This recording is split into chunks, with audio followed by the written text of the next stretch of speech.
And when they came over after the game was over, and I thought they were going to yell at me because I purposely marked their thing wrong, even though technically they were correct. And my excuse was going to be, well, you wrote it really stupid, and I had no idea what you meant. But I did, right? But they were like, oh, what first place have, or what did the third place have above us? And I was like, 15 points. And they're like, oh, I guess we would never catch up. And I'm like, yeah, sorry.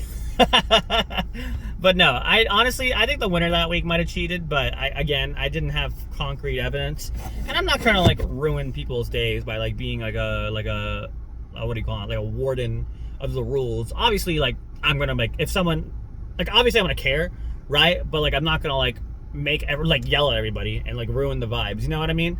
It's a very fine line of like finding cheaters, which isn't that hard. It depends, right? If everyone's cheating, then it's fucking, that's never happened, but that sucks and that'd be annoying.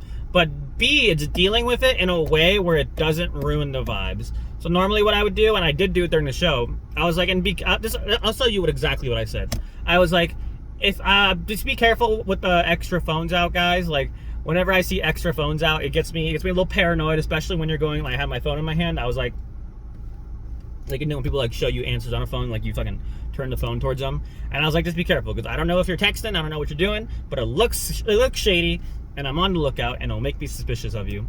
But yeah, I think it did kind of help. But even then, if that doesn't work, like you can either do a screw job, which is my favorite thing to do because I like screw jobs, they're fun, or you could just like straight up confront them and be like, hey, listen, I know this team is cheating. I never say who, I never call them out, because again, I don't want to make it awkward, I don't want to make people hate them.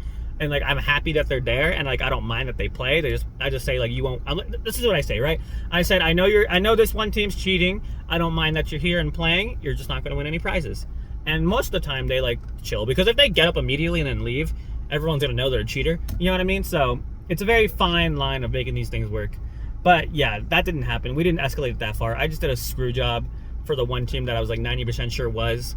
And then everyone else went home happy, and that's all that really matters. And the prizes there aren't like fucking amazing or anything like that. Like I think we had like a fucking food container, a fucking wagon, and like food coupons. So it's not like it's fucking like $1,000 or anything like that. But yeah, championship's coming up pretty soon though, and that's the show where I have to give a shit and be on like literally everyone's fucking asses.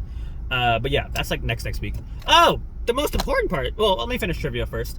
And then Thursday's trivia was really fun because I had like everyone who I know, like regulars for my like regular trivias that I've known forever, my trivia regulars, English, and then my show regulars were all there. So we had like almost 30 people. The vibes were really good. It was a fun day.